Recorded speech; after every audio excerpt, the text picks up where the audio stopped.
69 cents. And the gas. Y'all getting any rain up your way?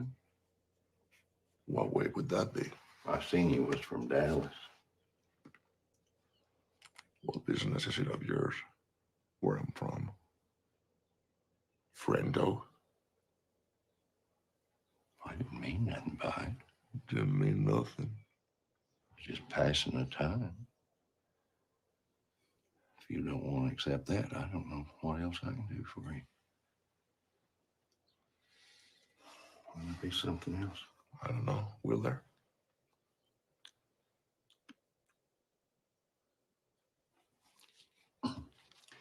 Is something wrong? With what? With anything? Is that what you're asking me? Is there something wrong with anything? Will there be anything else? You already asked me that. Oh, well, I need to see about closing now. See about closing? Yes, sir. What time do you close? Now. We close now. Now is not a time. What time do you close? Generally around dark. At dark. You don't know what you're talking about, do you? Sir? I said, you don't know what you're talking about. What time do you go to bed? Sir? You're a bit deaf, aren't you? I said, what time do you go to bed? Oh. Somewhere around 9:30. I'd say around 9:30.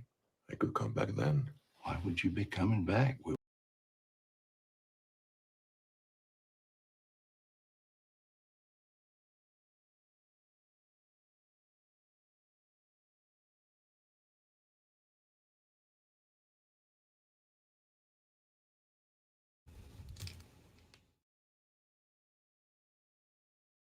Okay, just let me know if you guys can hear me, because I got a message that the audio wasn't working, so hopefully.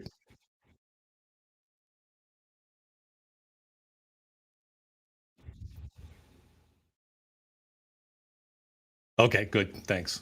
Excellent. All right.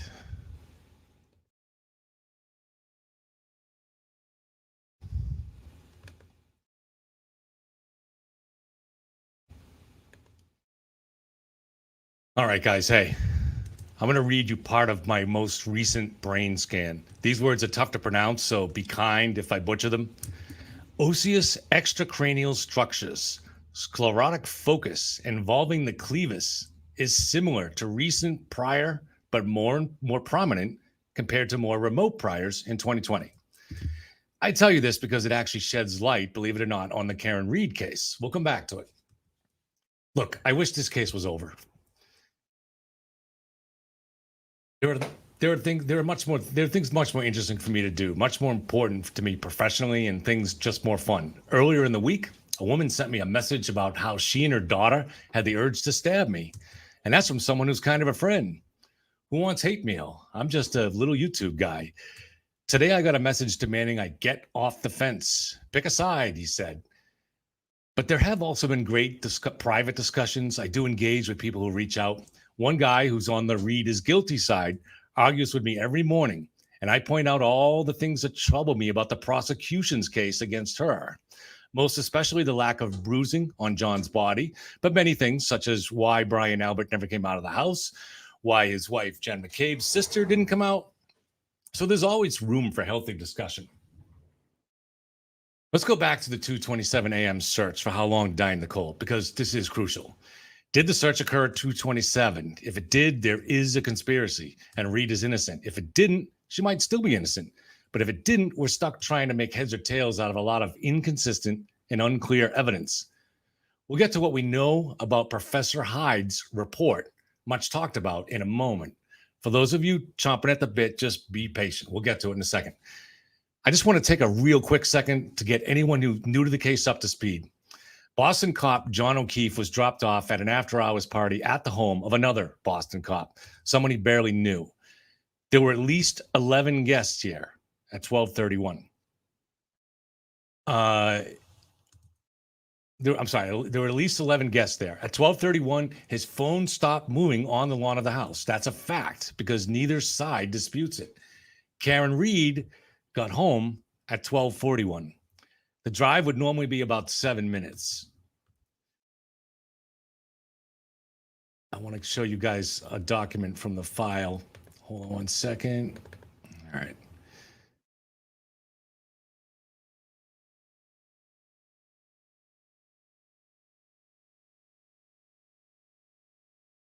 All right. So Karen Reed got home at 12:41. The drive would normally be about 7 minutes, and John Reed stopped moving, or at least his phone did at 12:31. But Karen wasn't familiar with the area. She was intoxicated, and it was snowing. So it's reasonable that she left around that time. The guests all left the house by 1:30. No one saw John lying in 12 feet onto the lawn. There's no street light there. It's dark, so who knows? Jen McCabe was a friend of John's and had invited the couple to the party. She's the sister of the homeowner's wife. The homeowner is also a Boston cop, Brian Albert. At 5 a.m., Karen called McCabe looking for John, who hadn't come home. So if the official narrative is true, 5 a.m. was the first inkling McCabe had that John was missing. The defense claims McCabe Googled at 2:27 a.m. from her own home how long to die in the cold.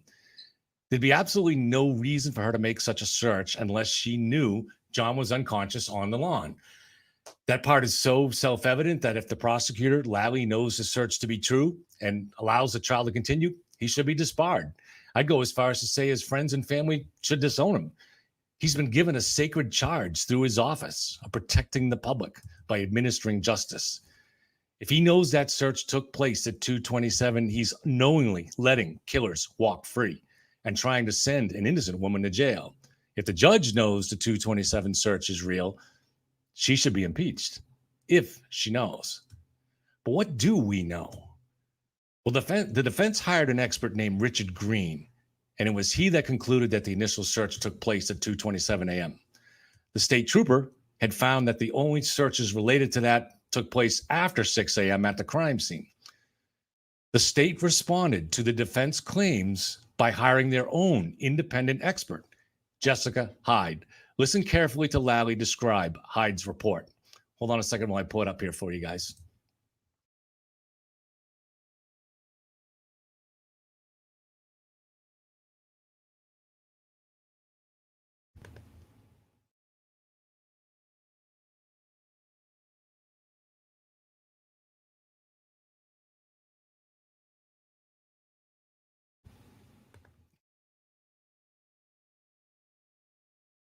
Just give me one moment, and we'll get this here for you.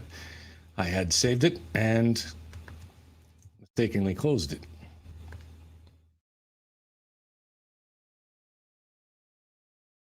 Come on.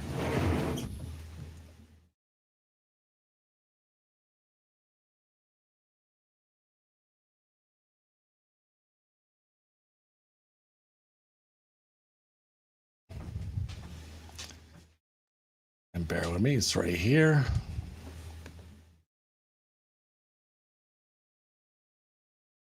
All right. Keep saving the wrong link.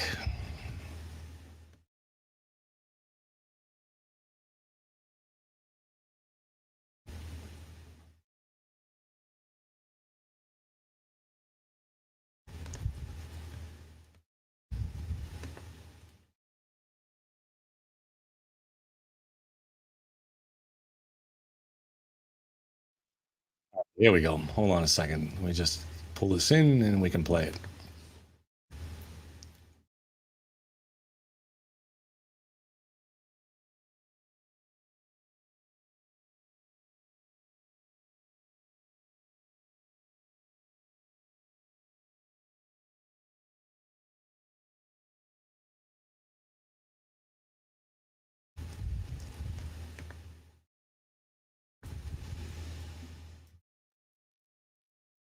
The new revelations or the new evidence that Counsel Veers was withheld from the defense that Mr. Green has apparently uncovered is specious at best. It's from the affidavits or the reports that were subsequently done by Trooper Garino and an independent forensic experts that our office hired in regard to this. whose qualifications are contained within the attachment that I filed with the court. Apparently, approximately a 21-page resume that she has in this particular field. She teaches in this field. She writes in this field. And she comes to the same conclusion that Trooper Garino does, that those Google searches that are attributed by Mr. Green as happening at 2:27 and 40 seconds in the morning did not occur at that time. They were a result of the file being parsed from a write-ahead log or a wall file. The analogy that I would make as far as Mr. Green's analysis of the phone is very similar to counsel's recitation of the facts. It shows you one thing, but neglects to put it in the context of the rest of the facts. Neglects to put it in the context of the remainder of the evidence.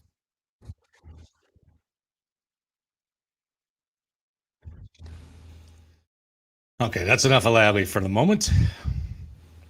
Now, I think you guys can see there that he doesn't really mince words. He's pretty clear. He says they've reached the same conclusion that Garino does, that the searches didn't occur at that time. They occurred about 6:23. So, is Lally lying about Hyde's report? Okay, maybe. But if Lally is lying, he's lying to a judge. If he's misrepresenting Hyde's claim, he's doing it to a judge in open court. I'm no lawyer, but I suspect there are repercussions for lying to a judge. Disbarment, maybe even an obstruction of justice charge. Is Lally spinning Hyde's conclusions? Well, his language sounds pretty clear that Hyde's report agrees completely with Garino's. Yes, I understand there's a document out there that's been circulating. Let's be clear. It's been put out there by the defense. That doesn't mean it's not perfectly valid, and I don't question its validity. However, I have to be honest with you. Seeing this document only makes me more suspicious. Get back to that in a second. But I already know what you're thinking. Here's Kevin just being stubborn again. The Irish guy from Irish city boy from Massachusetts. It's what they do best. They dig in their heels. I hear you. My mother does this actually. If she thinks you're telling her what to do or to think, she actually goes the opposite way. But that's actually not the case with me. I'm looking you in the eye. I'm grateful to have you. I'm telling you, I've been this way since junior year. I follow the evidence as best as I can. When the evidence moves me, I move. There are some people in life that do go their own way just to be separate from the crowd. Nature wants it that way. We need nonconformists, but that's not me either. I mistrust the crowd. I resist pressure to conform, but I'm not a nonconformist. I love the Patriots, the Sox, the Bees, and the Celtics. I'm not that kid who wore jerseys from other cities. At the end of the day, in this case or in any case, I'm going to follow the evidence as logically as I can. Now, I've not seen the full Hyde forensic data report. I've seen what I presume is a small piece of it. It's been spoon-fed to me. Maybe not directly by the defense, but by the defense for certain. The piece I was fed shows a table of McCabe's phone data next to the 227 search for how long to die in the cold. Under the column that says origin, it says unknown. Aha, right? So Lally lied. Maybe Hyde does not reach the same conclusion as Trooper Garino, right? It sounds like she's reached no conclusion, right? Unknown, inconclusive. The crowd cheers. Well, here's what I've not seen. Professor Hyde's summary conclusions. Let's go back to my cancer report. One of the lesions in my brain is described as more prominent. Sounds like growth, doesn't it? Progression. My situation is that I'm on a drug, what's called a targeted therapy. It stabilizes the cancer. It's only available for certain narrowly defined types of cancer. Inevitably, the cancer will become resistant to the medicine. At that point, you go into what's called progression. At the moment, there's no treatment for me, so progression begins a countdown clock. My scans come every 3 months. I read them before I see the doctor. But as you can see from what I described in the opening, it can be deceptive and highly technical. These test results are written for doctors, not patients. So what I do is skip the jargon when I first open the report and go straight to the summary conclusion.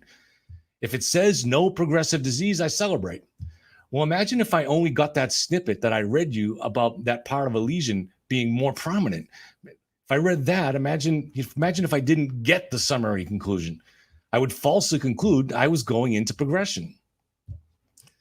Well, that's what we seem to be looking at here with this snippet from the Hyde report. Compared to what's been leaked of Rich Green's report by the defense, it's quite clear. Rich Green's report is quite clear and descriptive about his conclusions. Did Hyde not write anything like that? I mean, in the piece I've seen, there are no remarks by her at all. Not a single sentence, just that word, just information in those tables. Maybe she doesn't like to write. I don't know. But it makes me suspicious when I'm spoon-fed. And it makes me suspicious when I'm spoon-fed something that seems so incomplete. It's like your kid comes home and gives you half his report card. What's in the missing half? All right, if you'll bear with me, guys, there's a little bit more. Rich Green, in his conclusion, says something interesting. Even though he describes evidence of tampering and deletion on McCabe's phone as being significant, he adds this. He says, and I quote, "It's absolutely necessary that I be able to compare any data uncovered through a forensic analysis of the individual's devices with their corresponding cell phone carrier records, which are independently maintained in order to ensure that all relevant data is uncovered and there is not information that my tools may not have been able to locate and recover." Now, we don't have to really decipher that too much, but we'll come back to it in a moment. I had a lengthy discussion on Facebook the other day, a very nice and intelligent woman who is prominent in the Justice for Karen Reed Facebook group. She argued that I really need to just accept Rich Green's report. But this is why polite discussion by intelligent people can be very productive. Eventually, she started to question things a little bit more. Maybe the 227 search wasn't so certain. And once she started questioning, she did some digging and actually found a great article, which she shared with me. So in this article, let me see if I can get this up for you. We have it lined up somewhere.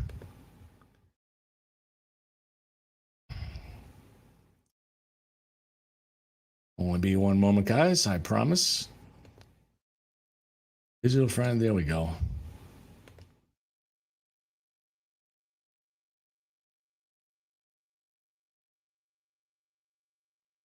All right. So let's scroll this down a little bit so you can see it.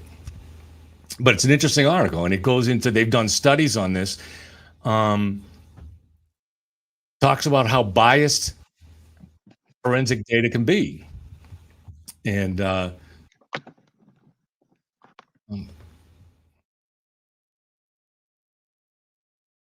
devices such as phones and laptops are becoming increasingly central to police investigations. It says 90% of them. It says, I can't overemphasize the importance of forensic scientists understanding the potential for an unintentional bias and of ensuring they take measures to minimize the risks. And doctors, they studied this at length, and it's really. Tom, can you please stop adding yourself to the stream? I don't know what's going on. Anyways. So the study is clear that this data is definitely subject to, it's a problem. It's subject to bias. Doesn't mean it's not accurate. Doesn't mean you can't get eventually to an accurate report. But you got to be careful because it's subject to a lot of bias that goes into what you're thinking at the beginning of the report. All right. Well, what's it mean that we have this bias in here? Well, for one thing, I was very wrong last month when I gave the impression that black box data from the car is simple to read. It's not. And I've already corrected that at the prompting of our great subscriber, Caitlin. But what I'm learning is that forensic data analysis ain't so cut and dry. It can be much open to interpretation, which is probably why we don't have legions of forensic data analysts commenting on court TV and other places about this case. Because maybe it's not cut and dry. It's not a printout. There's a lot of analysis involved before reaching firm conclusions. It's not that the truth of McCabe's search can't be determined. I think it can. It's that it might just not be simple. Data might need to be checked against other data. Rich Green admits this in his conclusion. I'm not saying Green is wrong. I'm saying that there seems to be two so-called independent experts, each hired by an opposing side, and each drawing two different conclusions, which happen to support their own side, coincidentally, right? That's how it works, though. There are people out there demanding I stop sitting on a fence. Hey, let me tell you, the fence is not a comfortable place to sit, especially with friends that want to stab me. I can't wait to get off this fence. It's lonely up here. But it's going to take evidence, objective evidence, to move me. There are different types of bullies. The government is a bully. Local authorities can be bullies, prosecutors and police, the media. Those of you that marched in Canton last week were standing up to a great bully. The Boston Globe and the local media are aligned with very tribal power structures. And against that, Karen Reed didn't have a chance until you jumped into the fray.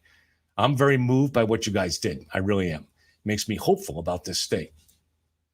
There are other kinds of bullies. The crowd is a very dangerous bully. It makes rational people irrational.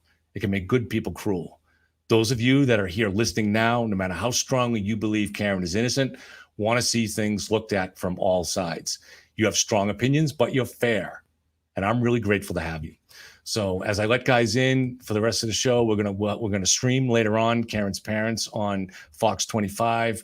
I'm going to bring on Aaron and Dave in a moment, and we're going to talk about the media coverage of O'Keefe at the time of the killing, which is really revealing. And I think we have a little bit more on the black boxes later because we did find some more stuff. And then we want to go over, Aaron has some fascinating stuff on the dolls of the LISK serial killer. So let these guys into the stream.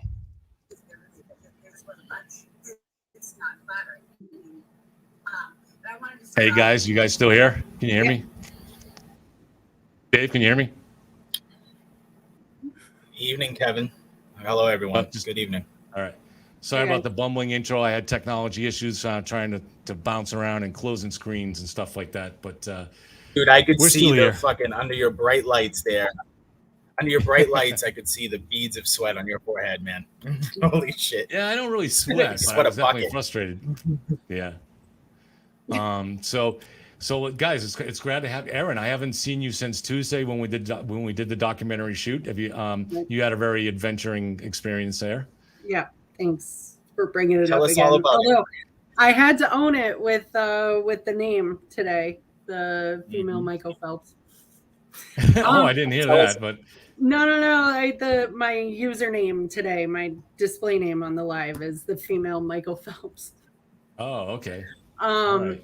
Aaron, why don't you tell the people exactly what happened on the shoot on Monday from your perspective? You went in the drink and keep going. Let's hear it.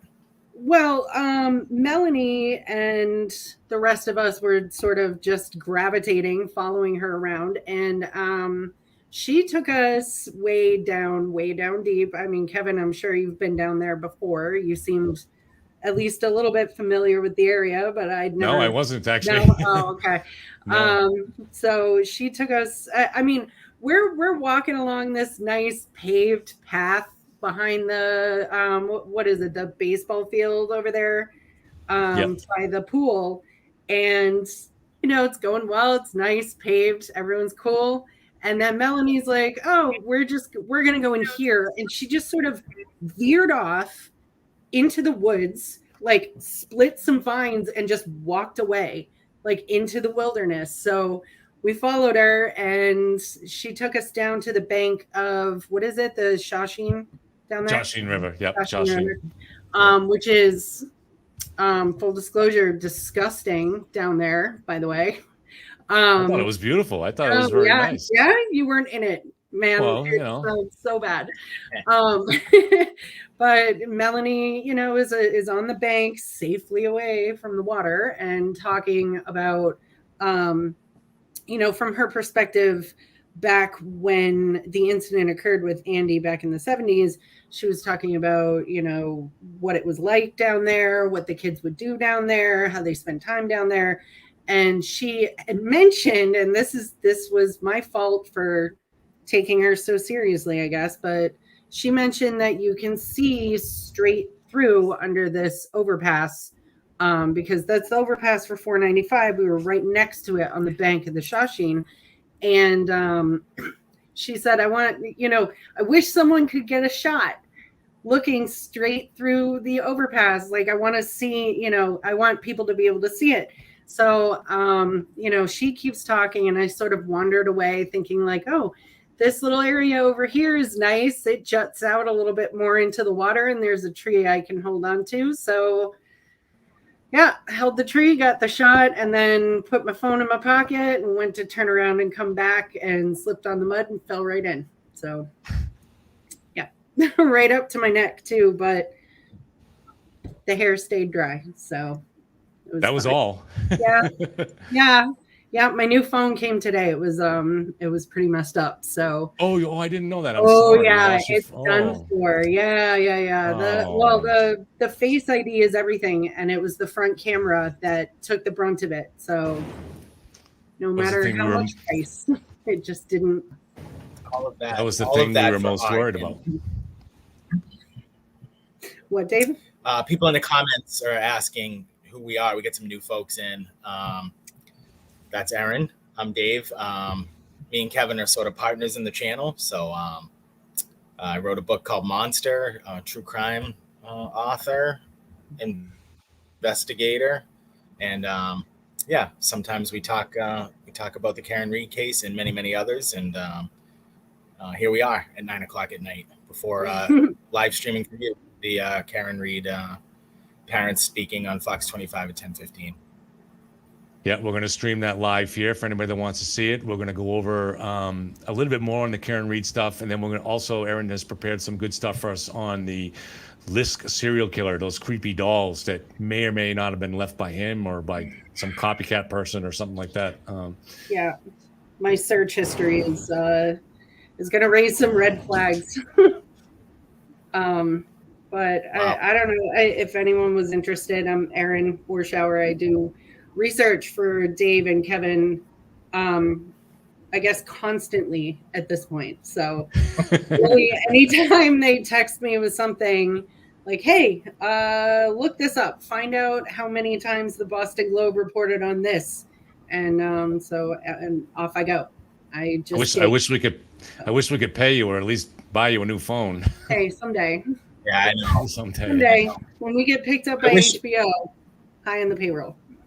I wish we could at least replace her phone. And you know what I really wish we could do is clone her and get like 10 more of her.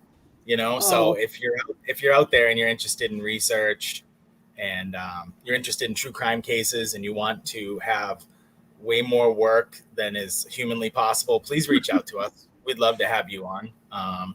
And we'd love to abuse you in any way that we can and get the most out of you.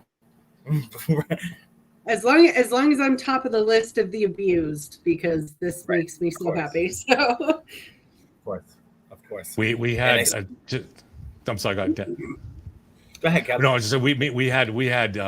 I can't say too much about it, but me and Dave are having dinner with someone Saturday. This just incredible guest that's going to be able to give us information on the forensic data. On Karen, he'd be able to talk intelligently, but this guy has to be one of the most foremost authorities in the world on this stuff. But he has so many stories to tell, and so he's going to sit down with us Saturday and tell them. It's just I couldn't believe there's not a book out on this guy. So I'm really looking forward to this. And this just kind of we were reaching out trying to find forensic people, and this guy just kind of fell into my lap, and I was like, wow, this guy's incredible. He's like from the commercial, that most interesting man in the world. He was kind of like that.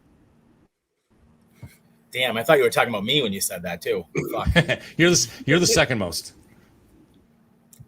Thank you. Well, Christine, if you offered to help us out, please reach out to me, dear. So many people, honestly, guys, in the last, say, 2 weeks, Kevin, would you say it's like it's really hard to even, sometimes people will message me and I would have been messaging them for like an hour and we have a couple messages going back and forth. And I honestly have to remember what we were talking about because there's so many different things going on. So if I didn't get back to you or whatever, just give me a nudge and I'll definitely get back to you. Definitely. Christine. Yeah, same here. And be patient because we are getting better organized on this too. We didn't anticipate this kind of thing happening, but now that it is happening, we're getting people from all over the country that are coming in, and we're going to organize. For instance, Tom Fleming is going to be the case manager for the researchers, and we will build a structure here so that it'll be easier to communicate and things won't be less likely to get lost in the shuffle.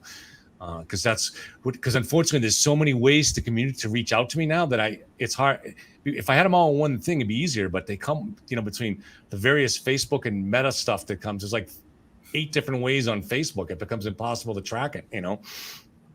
Right. It's true. I mean, So- a lot of people have commented on my screen name, Kev. If I can say one thing about the Google search, I'm not going to make you angry. I don't even want to debate it. I just want to make one point. Because tomorrow I'll be on Turtle Boy on Turtle Club, and we're probably going to go so deep in depth in it that I don't want to spoil that. But I just want to make it clear, as I said last night in the Facebook group, the 227 Google search likely happened minutes prior, seconds prior. It did not happen exactly at 2:27 a.m. It probably happened a little bit earlier, likely moments earlier. The 2:27 a.m. is when the data was recovered, when the tab went to background. What does the tab go to background mean? I'll show you. When you pull up your phone and you go to ESPN.com, as I'm on right now, I'm actually on Turtle Boy Sports right now. TB Daily News. Oh my God. Who's that? That's the old one. As soon as I push this tab down right here and I hit X, it's now been put to background. That's where it was recovered. That's where it happened. It went right to the sports team page that Jennifer McCabe, Diabolical Woman, was on. In fact, and Kevin, this is the only thing I'm going to say. I know we've beaten it to death, and I really mean it, man. The sports page was up. That's why you have the alibi of, I was looking at my kids' sports teams or whatever it was. I don't even remember exactly, the basketball. So Jen McCabe knew it happened, and the people on ground knew it happened. That's why she took active steps to cover it up by deleting the search, A, and B, making additional searches at 623 and 624, which were easily recoverable. And by the way, are not in question. You will never hear anybody question the validity of the 6:23 a.m. Google search or 6:24 a.m. Google search. You will only hear people question the validity of the 2:27 a.m. Google search. You will never hear 6:23 question 6:24 because that's their preferred narrative. They were thinking about timeline. She also made a search about how long to digest food because they were thinking about timeline and the stories that they were going to tell to the first responders. So, and I do hear, basketball wasn't in season. My 9-year-old plays. He doesn't play over the summer. Maybe there's a summer league going on. It's irrelevant. If her other tab was, a swinger website, it wouldn't matter because it's irrelevant what exactly it was. Okay. The bottom line is the tab was put to background at that time. Likely the search actually took place moments earlier, seconds earlier. She took Dave, can we just take, I'm sorry, just don't forget to thank, I want to thank the awesome for the, sure, thank them. Good, yeah. Awesome. Thank you very much. I mean, that's really, really appreciated. That makes me, I don't know. Yeah, just really appreciated. Thank you. Holy shit. From awesome. You clearly explained how in your approach dealing with the mob mentality, Kevin, you cannot be any clearer. I think you did it in a responsible and smart manner. No need to explain this ever again, in my opinion. Dorchester, Mass is sending their support. The whole city of Dorchester is behind you, Kevin. I thought it was Dorchester. It is. It's Dorchester, sure.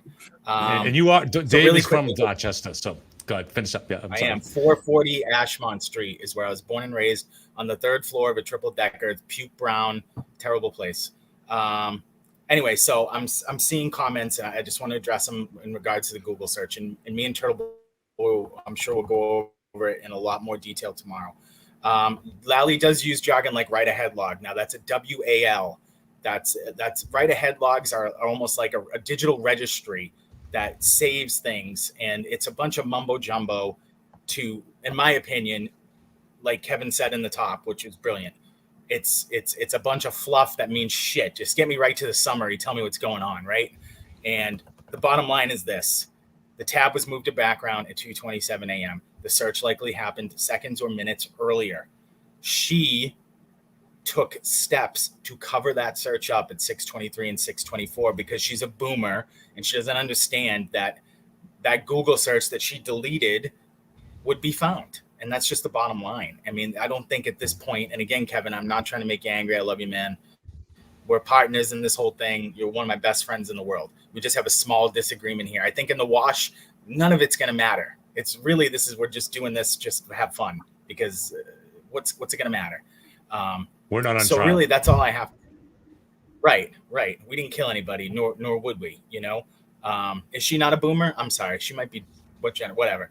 Either way, she clearly didn't understand at one time and then started to understand when someone told her, hey, listen, these searches, whatever you've done, better make sure that you back that shit up and at least try and cover it up with some other searches, which again are never in question. Those ones are never questioned, which is weird.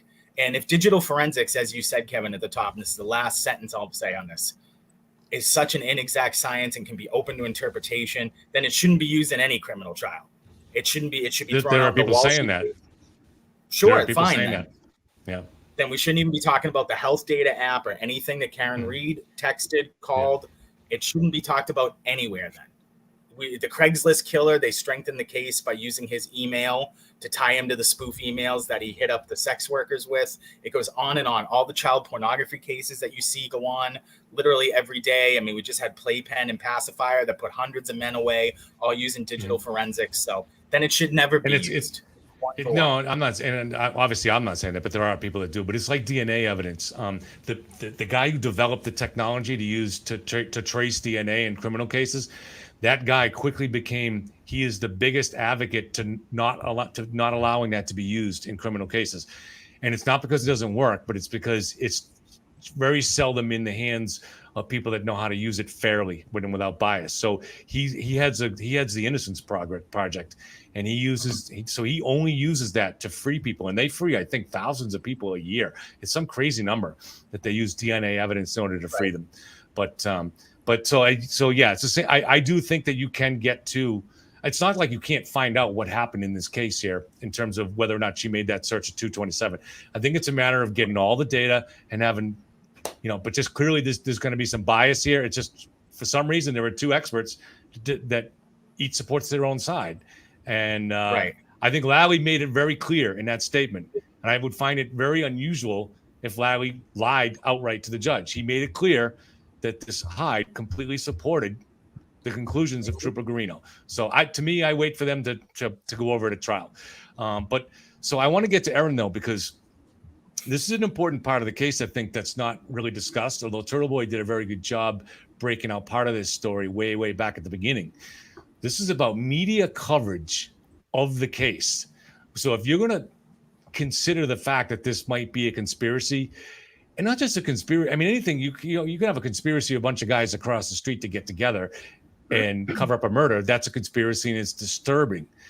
But the way our institutions in our society, in this state, can be used to put false impressions into, or to just cover the things they want to cover and not cover the other things. It's just stunning to me. So, Erin, what did you find on the coverage of this case? Very little, to be completely honest. I mean, shout to Dave, actually, for opening up my world here with the newspapers archives account. It's really helped me a lot. Because Boston Globe doesn't allow you to view their content without a subscription at all. You can link to an article on their website, and then it just gives you this big grayed out box that says, like, sign in or else. So anyway, I was looking up in this newspaper archive website all the instances of the words John O'Keefe together between the dates of January 1st, 2022 and today. All told, in Massachusetts, there are only 34 articles that were ever published containing his name. And half of them are old archived articles from like Athol papers about an unrelated person. So all told, I think it's probably about, what did I send you, 14 articles containing John O'Keefe from the Boston Globe. And then there's like 2 from a Lynn newspaper called the Daily Item.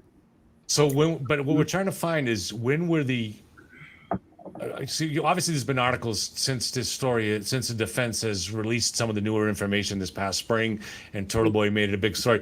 When was the first time that were you able to find any time that any mainstream media outlet reported that a Boston cop had died on the lawn of another Boston cop.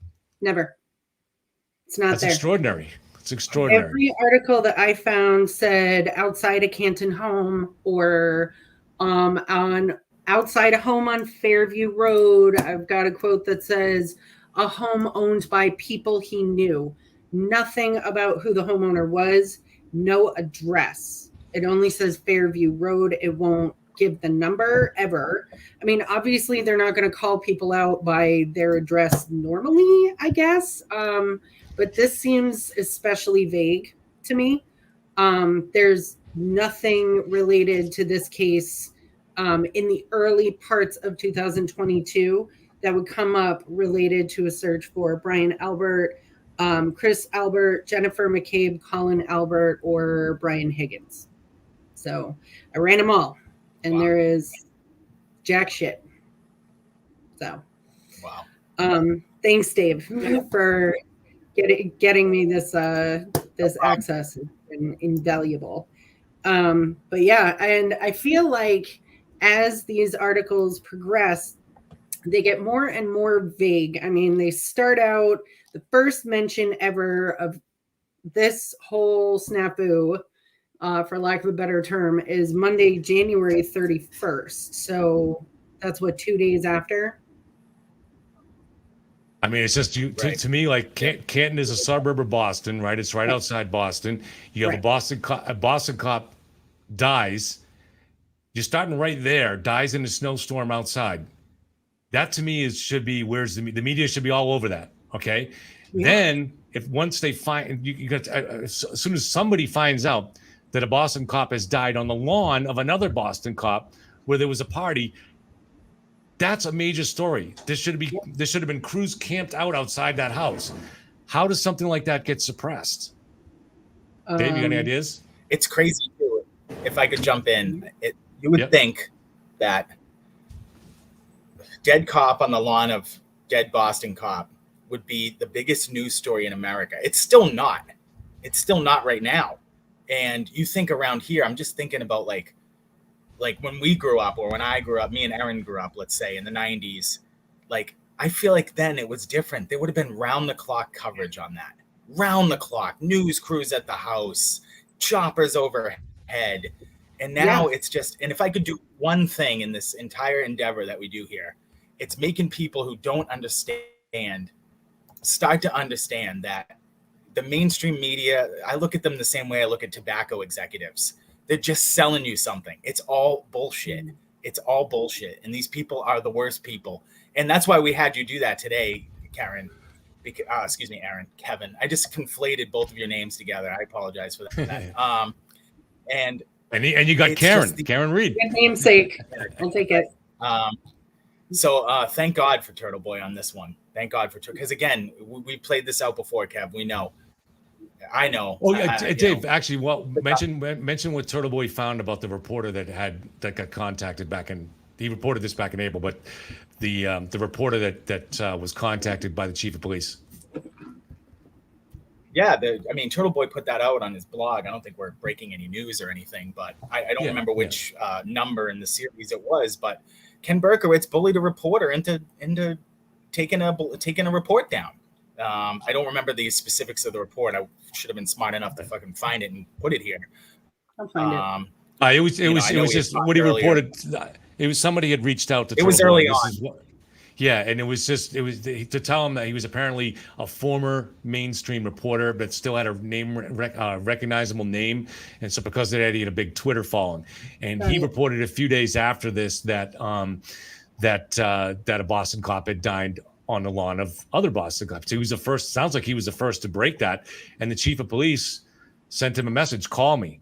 And so he did call him. The chief of police said, "Hey, this guy is a pillar of the community," and we wouldn't know this without Turtle Boy. So, but we still don't know actually who that reporter was. Turtle Boy had, he had a confidence there that he couldn't break. But I mean, I absolutely believe that it happened, and we saw a screenshot of the message from Ken Berkowitz, who was the chief of police at the time. Right. So it's just So what do you guys? Tweet that Berkowitz asked the reporter to remove. Sorry to break in there really quickly. It was a tweet that the reporter asked him to move And to remove, it's just the suppression, the all out corruption, and these people, like, I really hope I can see the tide really turning when we talk, when I go on the Turtle Boy live streams and listen on the club and on Saturdays, and you just see the tide turning, and I couldn't fucking love it anymore. It's borderline sexual to see all these scoundrels scurry away like little rats, and the best is yet to come. That's the best part about it. Dave, I have the quote from that former reporter if you want me to tell you what it says. Yeah, what's the quote saying? It says, I called him a half hour later. This is after Berkowitz sent him a DM saying, call me please, and gave him his number. He said, I called him a half hour later. He asked me to take the tweet down. He said, Brian Albert is a friend, a pillar of the community, and he didn't deserve to have his name smeared. I didn't want to deal with his bullshit, so I said, okay, hung up and deleted the tweet. Wow. And that's from an unnamed reporter to Turtle Boy. And this was pretty early on. When was that? May? I have the date of the phone call, actually. February 1st at 12:42 p.m. February 1st. So that's like 2 days later. Or a year later. 3 days. Wow. 2/1/22. Wow. So this is 3 days after O'Keefe is found deceased on Brian Albert's front lawn. So it kind of puts in context when you put it together. So if you looked at that and if you put that in isolation and you say, okay, well, here's the chief of police trying to look out for one of the cops, because Brian Albert's brother was on the Canton police force. Okay. But then when you put that together with the fact that the Boston Globe did not break anything on this story ever. They didn't report anything about a Boston cop dying on the lawn of another Boston cop. Channel 5, 4, 7, nobody, nothing. So, I mean, that strongly suggests there was an active campaign to suppress that story. And it's disturbing. If you look at the language in some of these articles, it's quite obvious that they're skating around what they can and can't say. And understandably, there are limits to what can be published so early on in an investigation. If you're working with or alongside the authorities and you're getting quotes from representatives of these authorities, you get certain details on record and you get certain details off record. So what they could say was that this is February 1st. They said, his death was announced. O'Keefe was found outside a home on Fairview Road, occupied by people he knew. That is as specific as any of these articles get. I hope, and I could say that's something 3 days later. So go ahead. If I could say something real fast, I really hope for the last people who are holding out that they look at this story and they realize these people are no better than tobacco executives. They're fucking liars. The New York Times denied the Holocaust. I mean, the Boston Globe sold for $1. It's worthless. The new age of citizen journalism and random, internet shows being much more, what's the word I'm looking for? To be much more credible than mainstream media is upon us, and it's a wild time. It's a great time to be doing this right here, right now, because nobody trusts or respects these people, and they shouldn't. They're totally not worth a minute of your time or your respect, and it's great. Kevin was so mad about that he walked off. He literally just walked off. Yeah, it's really funny actually, because when he first asked me to dig this stuff up from the Boston Globe, he asked me for specifics on what was reported when, and like the good bloodhound I am, I just trotted off and did it for him. But before I spoke to you and got a login, I was like, do you have a Globe account? Because I can't see anything without signing in. And he said, and I can pull up the text if you want, but I can't remember exactly what it said. But he was like, F that. I would never give the Globe a dime. Nobody would. Yeah. There's no reason for this. Yeah. So I'll work around it, but thankfully that didn't take me effort. I was just reading the other day, John Henry, the owner of the Red Sox, bought the Globe years ago for $70 million. And it was bought by the New York Times, decades prior for over $1 billion. I mean, it's just worthless. And can you name one person at the Boston Globe who you wake up on a Sunday morning and say, I should read that guy or girl? Nobody. And it wasn't like that. It wasn't even like that when I was a kid. I mean, I would wake up and go, I need to read Will McDonough on the sports pages or Dan Shaughnessy. I mean, none of those fucking people exist anymore. It's all, they've all totally sold their fucking soul to the establishment. And in this case, the establishment, would be, these corrupt politicians, judges, chiefs of police, Berkowitz making that, telling a chief of police messaging someone and telling them to take a tweet down. Imagine that. What? No, you would not have that. Like that's so blatant abuse. That's such a blatant abuse of power. It's disgusting. Like absolutely disgusting. Right. And you're right, Michael Bradford. You're right, man. They've gotten away with it. We've allowed it. You know what? It's shame on me. It's shame on me. It's shame on me because I let them get away with that. I've let them get away with it because I was too stupid to recognize it. Or I was just like, oh, like my Netflix still works and my Apple Watch is fine and Uber will come get me or DoorDash is going to bring me food. So I don't really give a fuck if I lived in like the most corrupt place in the history of the world ever and the whole system's fucked and needs a complete overhaul because at least I can watch my true crime documentary tonight, and that's bad on me. Unless they're watching ours. Yeah, unless you're watching ours. And I love it. I love to see people say defund the media, the mainstream. It's not even like they're totally in the tank, which they are, but it's the reporting by omission that is the worst. You know what I mean? I saw somebody say headline, something bad happened somewhere. That's literally it. That's all you get, is something bad happened somewhere.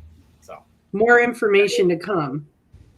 We don't have all the facts, so we're not going to report anything but vague sentences about something happening to someone.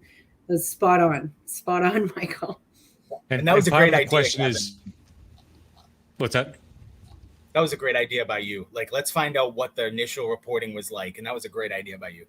Well, see, part of the thing is it's not just, obviously it's annoying that people can suppress, that people are strong enough to suppress a story through our news channels. But the question is that to some degree evidence of guilt or of a conspiracy? So, I mean, because if Karen Read is guilty, it seems to me there's a lot less likely that someone's going to be out there trying to suppress the media reporting of the story. So the evidence of this media suppression tends to somewhat, I don't know if people can debate how much, but somewhat add to the scale of her innocence.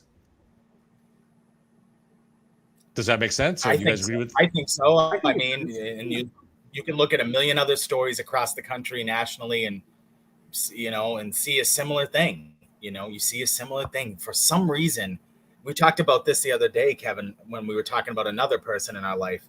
Their reflex is to protect the institution, not get the truth. And that's crazy to me. It's gross. Yeah.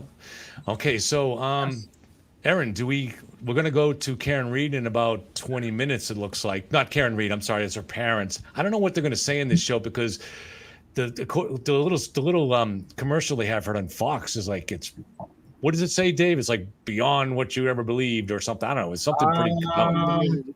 Something about hold on to your seat or something. Yeah. It was. Listen, I'm hoping I wake up every morning and I say, let me get to Twitter. Let me get to TB Daily News. Tell me that someone's doing a perp walk right now, was there something new on TB Daily News? I think today I didn't have time to. Did you mention that earlier? Talk about that. Yeah, we should definitely talk about that. It just I can probably pull it up. Broke right before episode about LISK, Kevin. Like, talk about this. I said we could put together an entire episode just on the dolls for LISK. Like, okay, all right, sure. No, let's go, Karen Read. 100% full bore. I didn't know if we could get a full hour. If you can pull up TB Daily News. Let me do that. Yeah. Pull up TB Daily News' latest story, Kev, and you'll see it. It's about the taillight. I looked at it briefly before I came on. Really quickly. find it. Yeah, there was a pictures taken of Karen's SUV with a missing taillight and not a lot of other damage. What's going on? What's up, kid? Check the rhyme. That's one guy. He's one holdout in the chat who, my boy stays strong, though. I got to give him that. I'm a holdout. I'm not convinced. I'm a fence sitter. They all get mad at me. I legitimately see problems in this case that I can't. In fact, somebody that was talking to me during the week, who's a strong Karen Reed supporter, one of the things that actually has disturbed her was I'm on TB's site, but that's all ad block. And by the way, Mark Emery, I don't need notes. It's all right here in this steel trap. I don't know. I can't quite get to this because I'm in the Chrome browser and I've got an ad blocker that I can't even figure out where it is to turn it off. So I can't get into TB's site at the moment. Okay, all right. You could. You have admin control, so if you can put it on, go ahead. So, anyways, what I was so this person, what she was saying is what bothered her was Karen Reed's most recent news report where she said she saw John go into the house, or saw him poke his head inside the door, and it kind of gave her a little bit of pause on this because she had been hearing Karen basically say she saw nothing, or at one point early on according to Jen McCabe and also according to the niece, there was a point where Karen Reed tried to say that last time she saw him was at the Waterfall Bar. So I don't know. So that part about Karen Reed suddenly having a very specific memory of John poking his head into the house, that bothered her. So, but I mean, I think she's still on that side, but I think it's good. People should be asking questions. There are things that don't add up here on both sides. So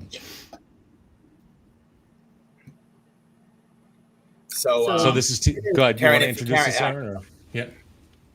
Aaron, introduce it, No. please. You talk, Dave. Well, all right. So here we are. I can't really see the script that much. Here.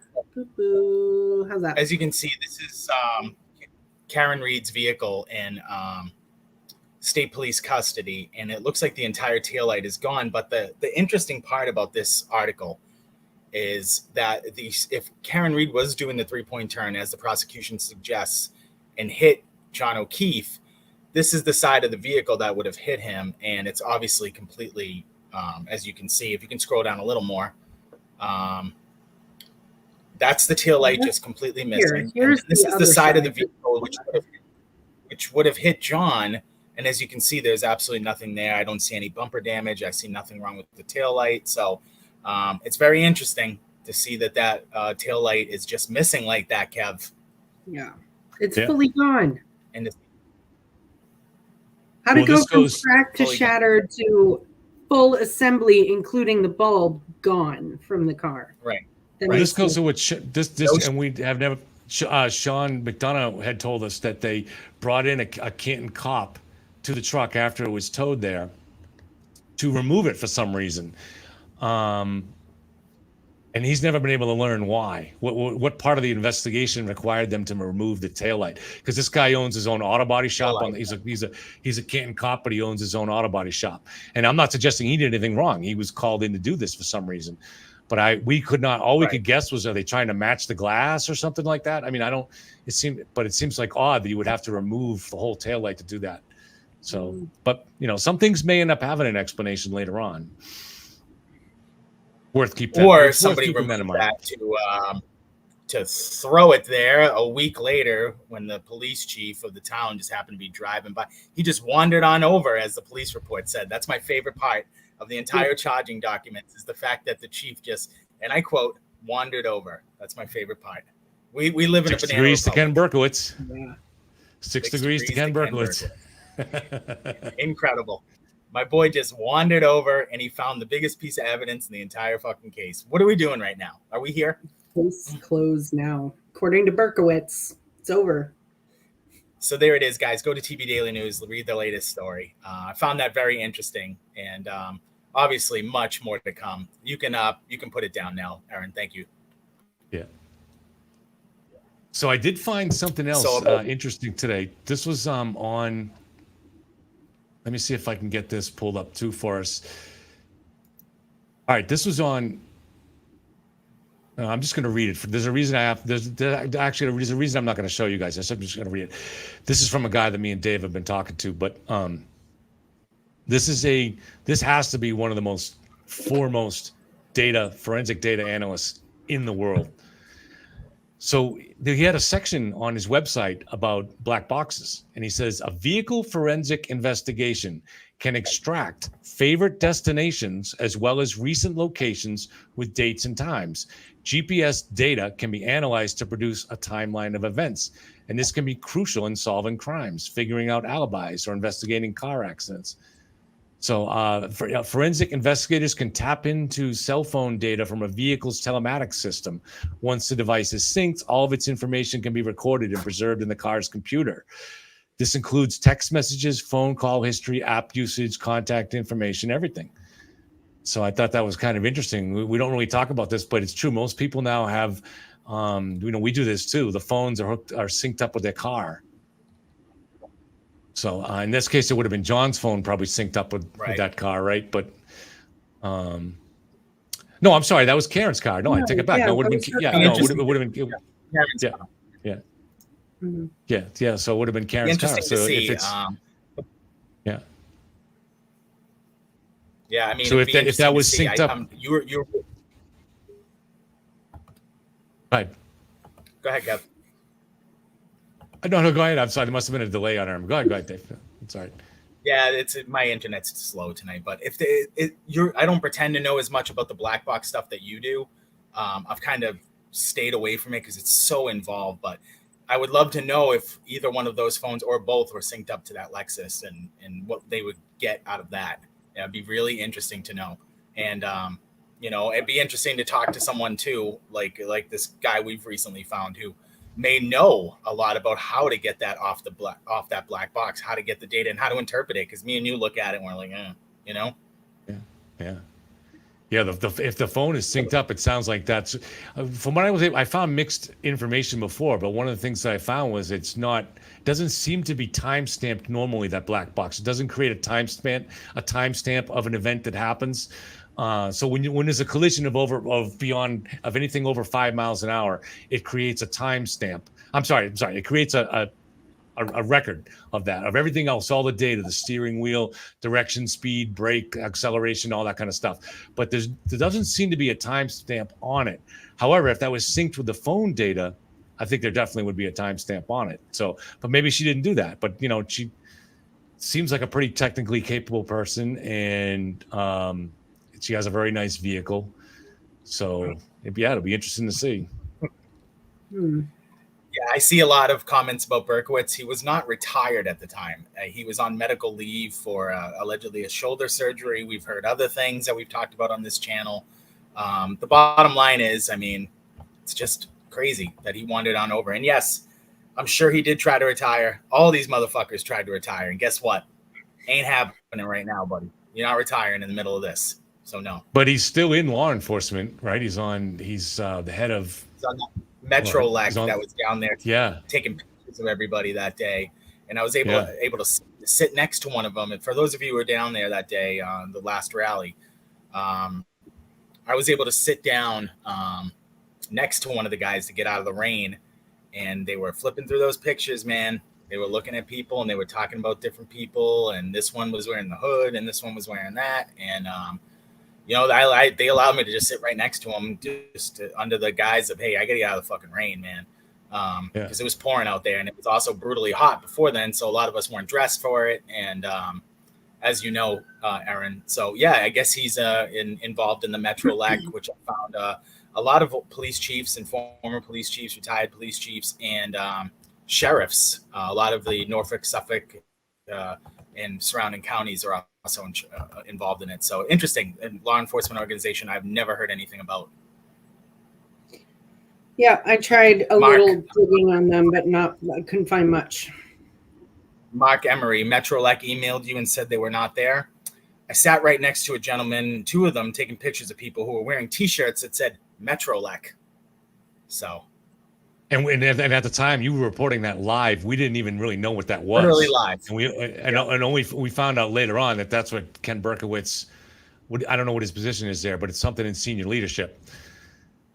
So I mean, it's awfully suspicious. We were, and then we got cut off. We thought they took Dave. No, they were more than nice to me. They were very nice. Yeah. Listen, I said, I've said in the past, like, I'm very frustrated with law enforcement, even though, and I said one time, Kevin, and you corrected me. I said in frustration one time, I said, they're all fucking corrupt. And you're like, not all of them. And you corrected me, and you knew I didn't mean to say that. And I don't mean to say that. That said, I started having most of my problems with these people, like around COVID, when I see cops, like, beating up grandmothers for not wearing masks and shutting down, kids' playgrounds and bullying people around on behalf of really stupid politicians. But that was in Australia. Well, there's a lot of videos here too. There's a lot of that here. California, beaches, couldn't surf. Yeah. And I've lost a lot of my trust in them, as Jenna just said, rightfully so. And the same thing with that Metrolec thing. It's like this is a First Amendment thing going on here. We're peacefully protesting here. I can't tell you how many rallies I've, maybe I just wasn't as keyed in, but I've been down for Antifa, BLM. I've seen them all. And, I didn't see that they laid out the red carpet for you. And, I'm a conservative, and nobody backs the blue harder than me. I've done that in the way I vote, donate, discuss publicly. And, all I'm really asking for is, remember what it's all about. Your job is not to catch people with taillights out. You're not there to do things on behalf of stupid politicians. You're there you raised your right hand in front of your God and family and said, I'm going to uphold the Constitution of the United States. That's it. That's the only job. So. Hey, Dave, can I just interrupt real quick? Do you know who Mike Dabrowski is? I do. Oh my God. Someone commented here, someone by that name commented that my sister, Sandra Dabrowski Crispo, was murdered by the people closest to her. Yeah, Mike, we'd love to talk to you about it. We're working on it, We've reached out to you. Mike, we've reached out to you. We want to talk to you. We're very interested in getting justice for your sister. And I'm not saying. I don't know if he's on here live. He commented on the most recent video, but he commented just now. So he may be in there, and may not be. But this was a comment that he left 4 minutes ago on our most recent video from a couple nights ago. Oh, okay. I'll try reaching out to him again. I started speaking with him recently, and he asked me not to make public anything that we spoke about, so I won't. But I asked him a very specific question, and he shut me down hard and hasn't spoken to me since. So I don't know. Mike, reach out to us, man. We'd love to talk about your sister's death and who may be involved in your sister's death. And we'll take you seriously. We want to know. 100%. Please. Looks like we got 8 minutes till the live stream begins. Well, the Fox anyway. So you guys have any questions? Freestyle a little bit here. Kill 7 minutes. Who are we talking about now? We're talking about Sandra Crispo, Raina. The disappearance of Sandra Crispo from Hanson, Massachusetts in 2019. Mike Dabrowski. Can I give a shout on this, actually? Yeah. Sure. Suzanne, I forget your last name, Cleveland. Suzanne Cleveland, you gave some invaluable information the other day, and I wanted to shout a thank you. You are super awesome. So thanks. Thanks, bro. That's it. Little misnomer name. If BPD officer John James Mulligan was murdered and covered up by other Boston cops, then reach out to us and tell us the story. We would love to, again, even the smartest people I've ever been involved in my life are ignorant to 99% of the knowledge in this world. So it's just impossible to know everything. So I'd love to know. Heidi, how did I first get involved in Karen Read? I am an avid reader of Turtle Boy, and I was in Florida. Me and my wife escaped to go to Florida for COVID, and I saw the story about, I was like, holy shit, that sucks. A girl ran over a boyfriend on accident. She was probably drunk. She'll probably get manslaughter charges and maybe get out, with a long probation or, what have you. Yo, Laura, good evening. Good evening across the pond. And then I've read that very first Turtle Boy story on it, and I was like, holy fuck. I knew it right away. I was like, this thing is going to be fucking huge among turtle riders. And then I saw Kevin. Kevin and I had talked about, before I got involved in Yellow Cottage, we had talked about my book. And then we just became really, really good friends. And then we both became fascinated with the Karen Reed case. In fact, I think, Kevin, I sent you the first article I ever read on it. And I knew that it would be something you'd be interested in. So I read an article on it. You weren't the only one that sent it. Yeah, there were other people in law enforcement that sent the same thing. But yeah, you did. And right away, I could tell Kevin had bitten into it, and he was really interested in it. And I really became interested in it when I read about the 227 Google search, because I have a background in digital data. I'm a CO, but I studied digital forensics in school. So anytime I hear, 89% of all criminal cases now involve some sort of digital data. So it's the way of the future. Everything is going to revolve around how precise we can make this science. And so as soon as I saw that, I became really interested because I knew I could add something to it. And Kevin had already been doing really good videos on it. So we just kind of jumped in together, Heidi. And now it's like, it's just become a thing. He's like a part of my everyday life, So I'm just trying to make sure I can stream this here. My TV is on. It seems to show something slightly different than I'm watching on local live news. So you guys can check into yours too, because you have admin. So hopefully make sure one of us finds the right thing. Maybe there's a delay between the news. Kevin is a douchebag. What's that? Douchebag for that comment to Dave. What was that one? Someone said Kevin is a douchebag for that comment to Dave. No. Kevin's like my big brother. He kicks the shit out of me. What did I say to him? I don't know. Yeah, I don't know. And he hangs me up like he stuffs me in a locker and then he comes back, but he buys me lunch. It's kind of that relationship. That's why I said the crowd is out there. People love to be glued to the crowd, and that becomes their identity, and their brains shut down, and that's just the way it works. But I want to make sure I can get this up though.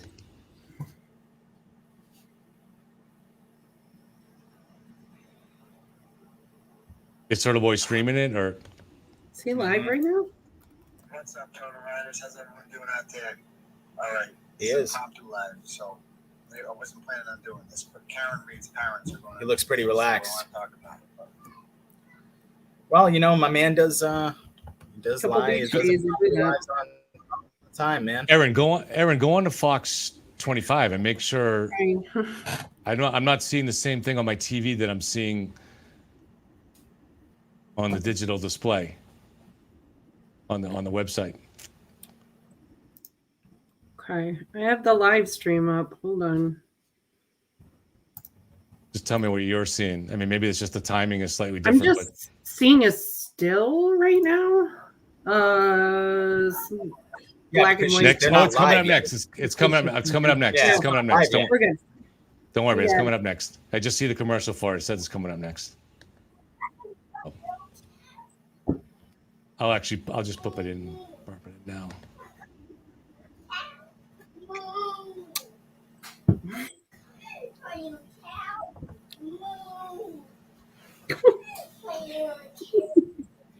So yeah, I know the area well. When it comes to New England weather, I've pretty much seen it all. Growing up here, being educated here, forecasting here for over a decade. That's what gives me an advantage to give you the most accurate forecast. I've covered stories from all over New England. There is nothing better than loving the people and the area that you're covering. Boston 25 News is your local station. Every night. Seen here in Dedham as we continue to stay on top of this breaking news. Stories break. The story's still developing. We're going to take you there live. We just arrived here on scene and many neighbors are wondering what happened. Your local station is live. Boston 25 News. It has been a wild night already. It's an alarming story that concerns some passengers. Doing what it takes to keep you Power informed. outages with gusts over 40 miles an hour. Live in Braintree. Live in Haverhill. Live in Worcester. Turn to Boston 25 News at 10. Your station, Boston 25 News. Boston 25 News, the only station with the Chief Meteorologist Kevin Lemanowitz. And all that sunshine. He's been here for you for over 25 years. With that front, some big thunderstorms are firing up. Through all kinds of weather. Right now, if we weren't all covered up like this, our skin could freeze. Making sure you're always safe and prepared. What is important is how it's going to impact your life. So when it comes to weather, watch the only station with the Chief Meteorologist Kevin Lemanowitz.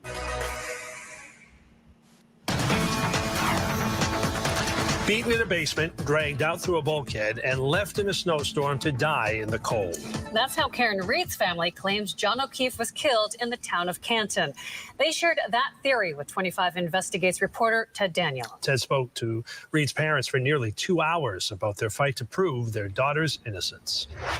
It seems logical that police would have looked at Karen Reed as a possible suspect. One of her taillights had fresh damage. She openly questioned if she hit John O'Keefe, and prosecutors say she left him a voicemail that night saying she hated him. Those are some of the facts being used against her, but Reed's parents and thousands supporting her say there's so much more to this story that doesn't add up. She's from Taunton with a career in finance. He was a Boston cop from Braintree. Really don't want to be in the picture. Get over here. Karen Reed's parents say she and John O'Keefe became serious in 2019, right before the pandemic. They just seem to be in a happy place, you know? Yeah. And spending a lot of time together. Yes. Yes. Mm-hmm. Vacations together. Yep. Going out together. If the relationship had become toxic by January 2022, as prosecutors allege, it's not apparent from this snapshot in time. At CF McCarthy's in Canton, they laugh and embrace during a night of heavy drinking. According to police, Karen would back over John and leave him for dead in a snowstorm 2 hours later. Prosecutors say it happened outside the Canton home of another Boston cop named Brian Albert. Karen says she dropped John off there for a get-together. During your first discussions with Karen, did she believe she may have hit John? No. No. She felt she struck something. She said, Dad, I think I struck something. I said, what do you mean? Right? This was in the hospital. Right? She says, I remember, all right, backing up and hitting something. Police find damage to the passenger side taillight of Karen's Lexus LX 570. How the damage occurred is in dispute. The Reeds believe it happened when Karen backed out of John O'Keefe's driveway, hours after police say she hit him. Here's the video. She backs up to go out and search for John O'Keefe. And that's how that vehicle was damaged. In court documents, prosecutors say the video only shows Karen coming close to John's car, and no fragments or pieces of a broken taillight were discovered in John's driveway. Look at it frame by frame.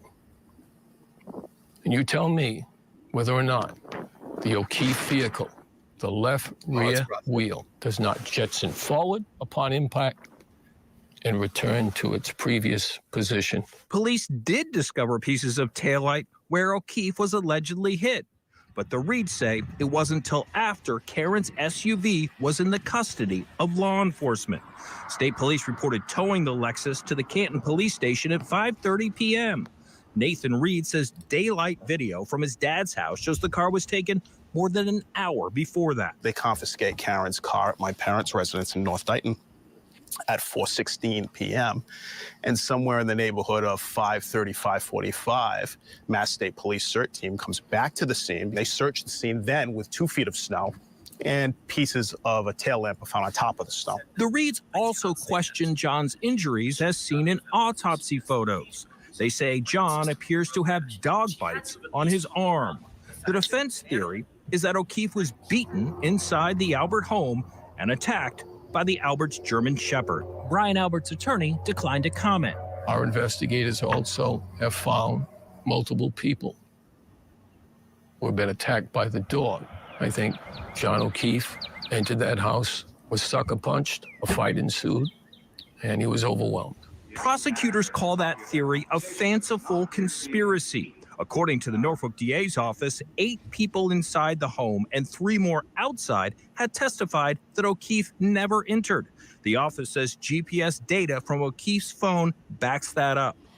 And the medical examiner who performed an autopsy on O'Keefe found no signs of Mr. O'Keefe being involved in any type of physical altercation or fight. If the events happen the way Karen's attorneys say they did, how many people would have to be involved in the cover-up? My sense is that there are a handful of people, influential people, who know what happened. And ultimately, all right, will resolve these issues. My daughter will be free. That's what I believe. Are you confident of that as well? Yes. Yep. Is Karen Yes. that confident? Yes. Yeah. We are. The Norfolk County DA's office is now publicly pushing back. A spokesperson tells me there was no conspiracy or cover-up. Such claims have been systematically refuted by evidence, including the medical examiner's report, the GPS data of the victim's phone, and the detailed crash reconstruction analysis, and the electronic event data recorder from Karen Reed's car. Both sides appear to be digging in as this case moves in the direction of a heated trial. For 25 Investigates, I'm Ted Daniel. This is a Boston 25 weather alert. All right, we're talking about the possibility of some strong storms coming through during the early morning.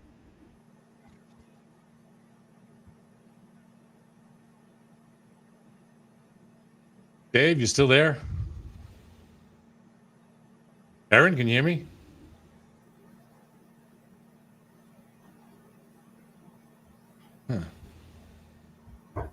There we go. Sorry, I'm muted. Oh, okay. All right. All right. I I'm thought here. I did something. No, you didn't do anything. For once. Yeah, for once. It wasn't you. To All right, guys. answer Tom Fleming, the bulkhead thing could be legit. I was able to dig up the staging photos from the real estate listing from the house sale, and you can see a bulkhead in one of the exterior photos of the rear of the house. Doesn't seem like I don't the think best we video. learned anything too groundbreaking. Yeah. So, what did you guys' reaction I to don't what think we the learned parents said anything. there? Nothing we haven't heard before. It was interesting. Actually, I we thought learn it was a little anything? bit interesting. Yes, a little bit. Karen talked to her parents and said in the hospital that she thought she backed into something. Right, but what's the time frame on that? She thought she backed into the car. Yeah. Yeah. Maybe but it's interesting. Back into That's the new. car, We I hadn't mean- heard that before. She was definitely worried about Listen, it when she they're was in the digging in. hospital. They're digging in. This thing's going to trial. This thing's going to trial. Yeah. It's going to be the trial of the century around here. So we're going to be live. I'm going to be live there as much as humanly possible for me. Much as humanly possible. She did hit something. Yeah, she hit the car. I mean, That wasn't the best video angle they showed because there's another angle that clearly No. shows the car move, and that one didn't show it. right. There is an angle I have seen exactly where his car moves, or the car she hit moves. So, listen, it's going to be one of those things. They're doing enough to create, and again, it's not the preponderance of the evidence. It's not a civil trial. All they need is one juror. So they're doing enough. But of course, we're also trying to find out not just whether there could be reasonable doubt on Karen Reed, but as to whether there are murderers inside that house or a murderer inside that house. So it's important that we find that out. Hey, Connor. He needs to pee, so I'm gonna go. Okay, guys. Okay. Good night, guys. I'll Good see night, you Connor. guys tomorrow. Have a good one, Good night. guys. Connor has unbounded energy. That kid is. I got a needs his own- 5-year-old, so I know it. Oh, okay. He needs his own channel. Oh yeah. Oh yeah. So, did you think? Did that news story impact you in any way, or did you draw any insights from it, or?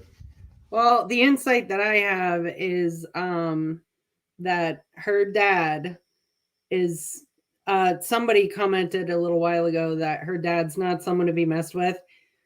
seconded, thirded, fourthed, however many times I have to say it. The guy is admirable, and he believes wholeheartedly in her innocence, and I am right there with him 100%.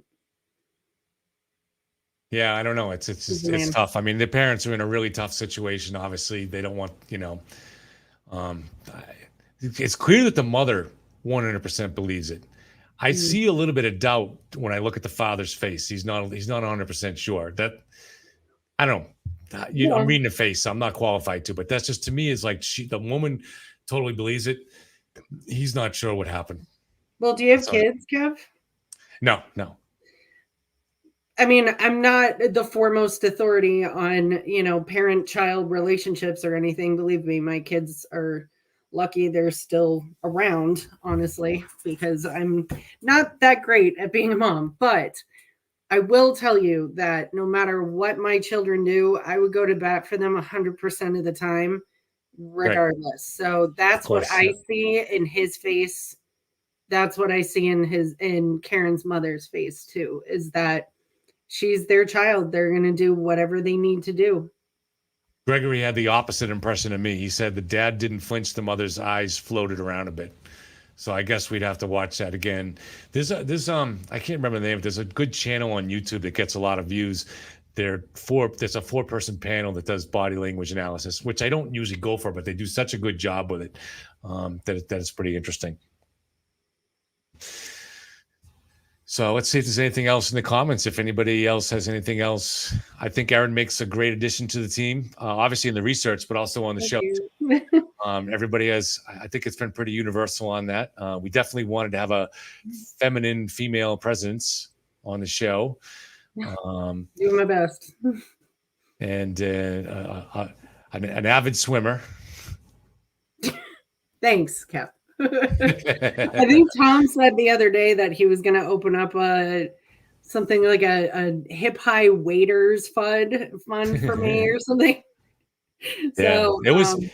I'd be happy with a waterproof phone case, guys. Honestly, I think there was a little more danger there than, I don't know. It's hard to tell, but like when you first went down, you were like, oh, embarrassed, and then you tried to climb out, and then you slid, and you slid further down, so you were actually up to your neck in that water. Yeah, fully up to my neck. I don't know what the current was in that spot, but we've had a lot of rains, and I could see the current moving in the middle pretty fast. I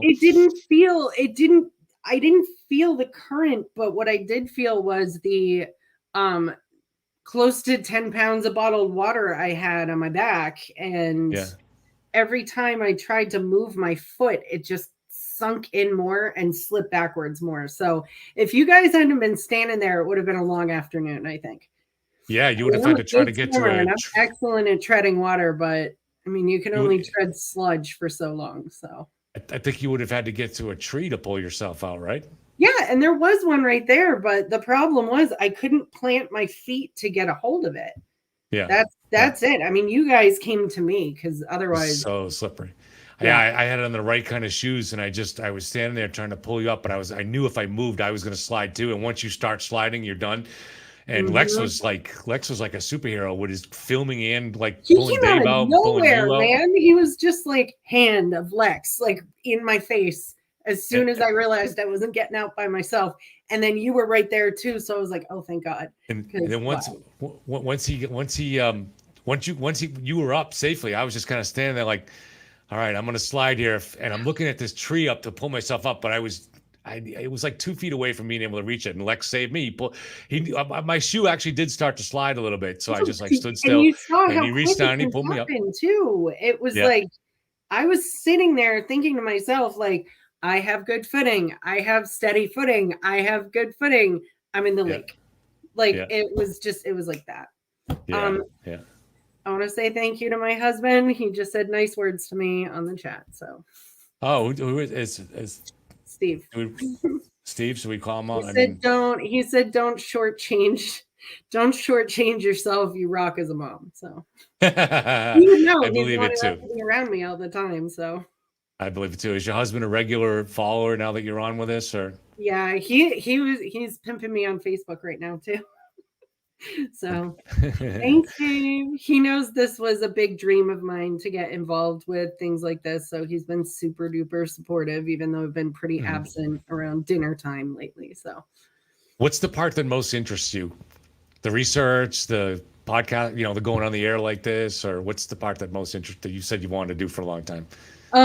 just to get involved with this, with the, using my powers for good, essentially. But I've wanted to be a filmmaker since I was 15. And it's sort of, because you have to get a job that pays money when you're married and living in suburbia with children. So I had to pay the bills somehow. So, I do research for a living, and it's a passion. I love to dig.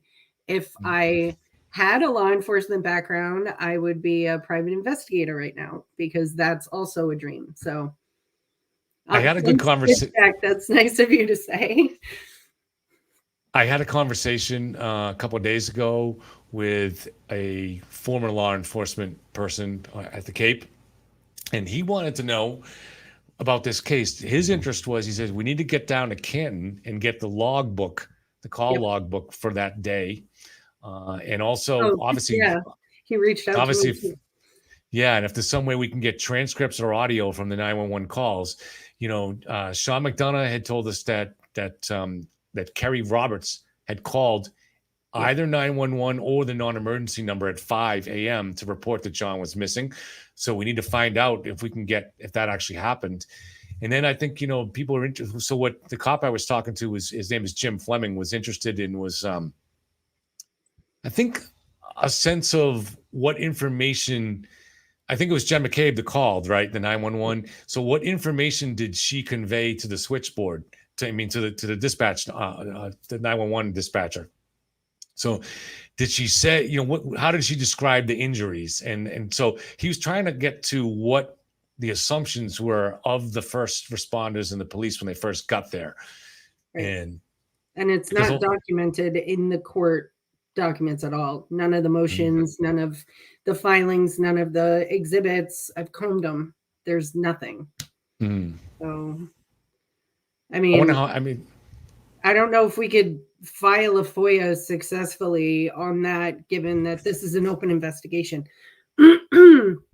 because that's their claim. Every time you file a FOIA, looking for this, that, or the other on an investigation that's ongoing, they shut it down right away and say those records are not for public consumption because the investigation is ongoing. So that could be a problem. I know it's funny. It seems like they always release the 911 audio in a lot of these cases pretty quickly. So, but I don't know how long. And it hasn't been that long. It's only been a year and a half. So I don't know how long it's been. It should still be stored, right? Oh yeah. Those records they're there. It's just a matter of getting someone to share them. And I can sweet talk people, but I don't know if I can sweet talk that well. I'll do the best I can. Especially when you have a situation there where they may be trying to cover something up. I'm not making an accusation. I'm just saying that they don't. But if that's a factor, then it could make it twice as difficult. Yeah, they don't seem to have incentive at this point for certain things to be made public. No, definitely not. Let's see if there's any more questions in chat. Since it's already getting kind of late. At least you guys saw me disappear. I was putting the dogs away.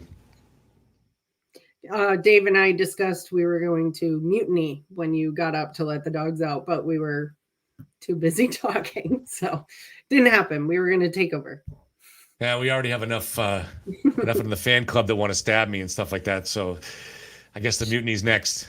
Empty words. Yeah, I'm not going to change it. It's not both sidesism. It's not trying to be stubborn. I legitimately, there are things in this case that bother me on both sides, and to me, obviously, if the search took place at 2:27, game over. There was a conspiracy. If it didn't, then it's maybe not. It's totally different. So I don't really know. I'll never understand how those wounds. Well, I shouldn't say never. Maybe it'll be explained to trial how that wound was made on the back of John's head in a way that there were no bruises or marks anywhere else on the body. It doesn't, other than the abrasions on the arm. It doesn't make sense to me. And I never understand why the Alberts didn't come out that morning. It's just, Yeah, Kathy, you're right. It would be available to the defense as part of discovery. You're absolutely right, but I don't think that they'd share it publicly at all at this point in the case. I mean, if they would, fantastic, but I don't What's think what's the law in that, Erin? Are they allowed to share those those documents with the public? Don't quote me, man, because I don't remember. Law school was a few years ago, but from what I can remember is there's a balance there, and I'm pretty sure that Canoni referenced it in her in one of her rulings about one of the motions lately. There is a balance there of probative versus prejudicial. So anything that goes out in public, regardless of regardless of which side is disseminating it, you have to do that sort of cost benefit analysis with it and make sure that anything that you're putting out into the ether during the there's news. Sorry. Someone said Turtle just dropped huge news, so I don't know okay, what I'm it is. leaving. I want to go see. Yeah, I don't know. Okay, well, But, do you want to end it? yeah. Do you want to go over there, or it's? I'm not holding you here. No, you're not. But I did want to say though, you do have to balance whether you have to look at whether the evidence that you're putting out into the world would be more prejudicial than probative. So Right. if it has a detrimental effect on your side, you don't want it out there. If it has a detrimental effect on the other side, you might want to put it out there, but there's things that could happen there. There's problems you could make for yourself that way. So I guess Turtle Boy interviewed the plow driver, and presumably the plow driver is going to say he didn't see anything there. So we know that. I thought he had already said that publicly. I'm not sure if he did or not. It's probably Okay. it's a cool thing they're actually interviewed so that, and Yeah. I think you can find out exactly what he was told and stuff like that. So I don't think Plow driver. changes. Okay. Yeah, the plow I driver. was thinking tow truck driver in my head because that's been something sticking back here and irritating me about it. Yeah. Whether he had something to say publicly about damage that he saw or lack thereof. And I think I've been schooled a couple of times on this, him saying somewhere that there was no damage to the car, and now he will not speak publicly about it. So Right. Yeah. So I mean, the plow driver would have gone by, maybe once or twice in the night. Would he have seen John on the lawn? I don't know how tall was that plow? Was he perched up high in the seat? I've looked on. I haven't driven down to the site, but I've looked on Google Maps, and there's no street light there, so I think it is kind of a dark spot. But I can't say whether or not. They have. My husband used to plow. They are lit up when they're plowing. Yeah. So if there was something to see, he would have seen it.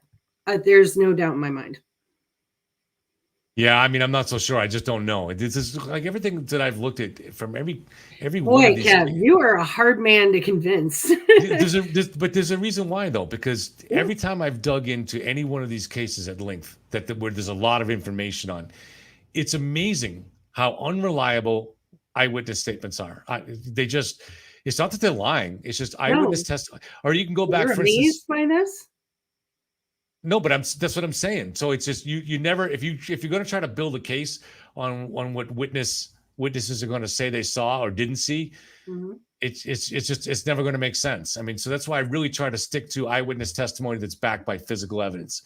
JFK. There's nothing more unreliable than a witness statement, Kevin. Exactly. So that's why I'm saying here, not just the witness statement, but their memories. Human memory is very valuable. Yes, exactly. That was the word I was going to use too. Yeah. So I mean, so that's why you just back in the day before I was even doing true crime, just looking at things like the JFK conspiracy and looking at the actual witness statements. And the thing about it is a lot of those witness statements contradicted each other. So if A was true, then B couldn't be. And it just, when you look, so you realize that no matter what, there are people here that imagine things. Yep. There's no way around that. Well, with time too comes, yeah, affected memories. They're never pure. That's They're right. never ever pure. They're always influenced by something you've seen, something you've heard, something someone else said, anything. There's nothing 100% reliable about it.